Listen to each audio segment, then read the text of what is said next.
Hi folks, yet another video of lot of data crunching, lot of data analysis. Please read the disclaimer fully and then proceed in the video. Gold and silver seasonality, is it the right time to buy? So the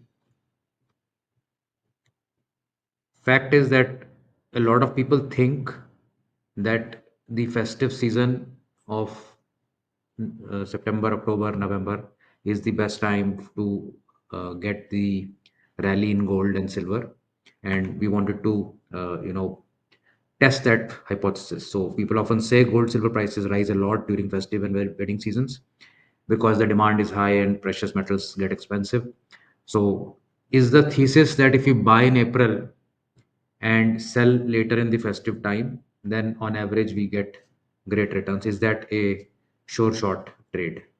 So to analyze this, and also we got a request from one of our users that the easiest trade is to buy gold and silver in April, May, June quarter and sell it off in October, November, December period. Seasonality will make it a successful trade almost every year. Can you do a study? So we had a huge run in gold and silver this calendar year. So let's assume that if we had invested 1st of April to 2025 with the thesis that prices will shoot up during the festive season, then we've had a great run this year. So, 1st April till 10th of October, we've taken the price. Gold is up 34%, silver is up 54%. From 1st January, gold was up 58% and silver is up 80%. Pretty unbelievable, actually. A lot of people are sitting in FOMO because last so many years when there were some voices who were trying to tell them that you need to get into precious metals. They were scoffing at them and saying that why should we even be bothered. Now they're scampering to get some allocation. So clearly this invest in April and sell in December has worked perfectly this year until now. So assuming that the next couple of months will not cause any 50% kind of fall. What about other years? So can we use this template that we buy in April and sell off by December, and you know not deploy all our capital at all times? So let's find out. So we did a study of the last 45 years, and you very well know that this channel is a unique channel where we do so much data crunching. We basically have significant allocation of resource towards this channel to impart this education. So once again, I'll say, if you haven't subscribed to our channel, do that now, and please do share this with your those friends who need some more knowledge and information about the markets. This is not for tips, and this is not for any sensational sort of stock picking. This is actual core knowledge that you are learning, which is going to help you.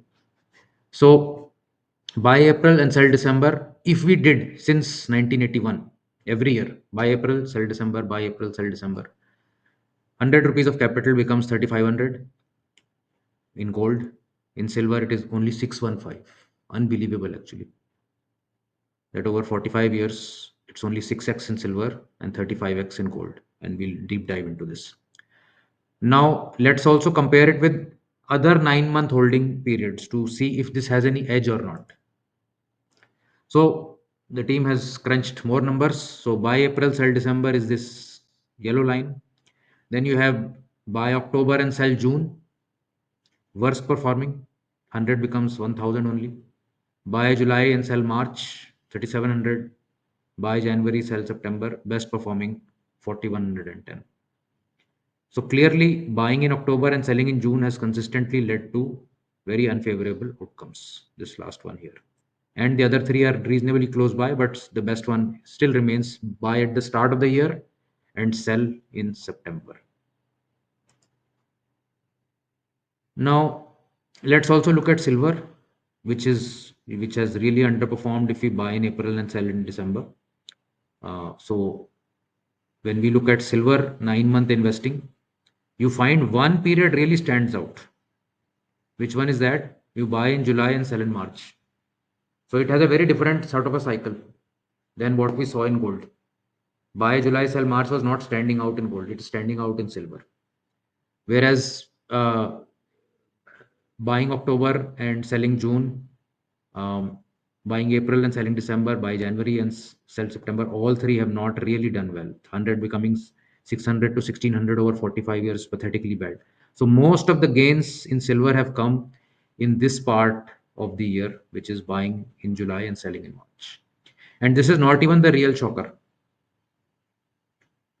Uh, it's also basically avoiding some period, basically avoiding the April to June period, which has caused this outperformance of July to March kind of investing.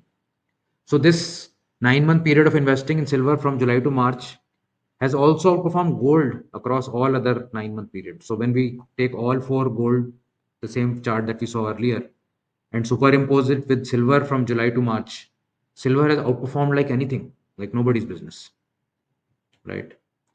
And then surprisingly, silver has also beaten its own 12-month holding period. So we did a study on 12 months also, that average of any 12-month period was 8.99% on silver.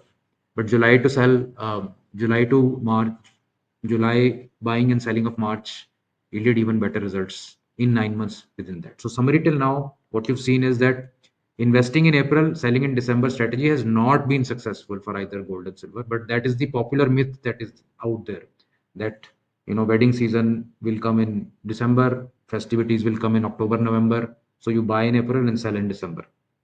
In case of gold, buying in October and selling in June over a continuous long period has resulted in poor returns. So, uh, buying very near Diwali and selling in June over 9 month period has been the poorest outcome in terms of gold. But the most surprising finding so far is that 9 month period of July to March has outperformed everything else in the silver market. Uh, but why is this happening? So what happens during April, May, June that makes excluding these months significantly improve the results? So now let's take a look closer to the performance of each individual month. When we take a performance of each individual month over last 45 years in silver, you find that the July month has been the best month for silver investors. And June month is the worst performing month for silver investors. You can see July is here. If you did just invested 100 rupees each year and accumulated that, it would become 349. So you're only using the money for 1 month of the year. So hence, 3.5 times is not really so bad. And here in June, actually, if you invested 100 rupees every year, you would actually result only in 57. So you're losing money actually over 45 years of that 1 month investing. So July, January, November, and March are best performing months for silver, and June, Feb, and May are the worst ones. Uh, for gold, what is the data? July, January, and November are the top performers here. And you can again see June and February are the worst performing months for gold also. So this also over a 44-year period, the data is visible. So conclusion number one, the myth versus reality, that investing in April, selling in December with expectation of gain from festive wedding season is misleading. Over the long term, probability of gain is similar to any other comparable holding period. So this buy now and sell post weddings is basically a myth. What we have seen is that both in gold and silver, the April to December period is not exceptional in terms of positive returns. It is similar to others, right? There is no major difference here. Now, second conclusion about the seasonal trend is that it is also true that the second half of the year tends to be more active than the first half of the year. So earlier we were doing 9 month observation. Now, if we see H1 and H2, calendar year H1 and H2, so Jan to June and June to and July to December. When we do that, we are finding that second half for gold and second half for silver are the best performers, and first half for gold and first half for silver don't do so well. So it is very clear that if you are investing in the second half of the year, that performs much better than the first half of the year. That is another great finding that we have. And since June is the worst performing month and July is the best performing month, entering on the first day of July, when prices typically see a significant jump, may be one of the key reasons why buying July and selling in March for silver significantly outperforms other periods. So both gold and silver share some common best and worst months, with January, July, and November being the best months for both of them. We are coming nearer to November, so maybe we'll have another great month coming. And Feb and June are the worst months for both gold and silver. So try and not, you know, be invested in those months if you're trying to time the market, and so on and so forth. So this is it is statistical analysis. Need not work every year. It's a long-term average, but it tells you some insight about the cyclicality of the market. Let me know whether you agree with this insight at all, or you think this is just a mathematical exercise of averages that we found out. My own sort of perspective is that there are certainly cycles of demand and supply, and it does coincide with the second half of the year when there's a lot of things that are happening.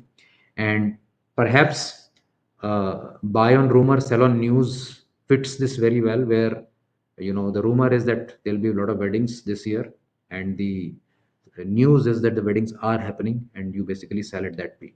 That probably is the best way to do this if you are trading that market. But on apart from the study, I would say don't try to trade them. Try to get in for the long term, and let the seasonality take care of itself. If you like such content, you may like this other video on your screen as well. Do give a like and share to this channel. We've done some really nice videos on silver recently. We've got a lot of love on those videos. You can go watch them. There is one video where you really can understand the mechanics of how delivery is happening on the exchanges and how exchanges can default. That's a great video, great learning in that video. Do subscribe to the channel. Thanks. Bye.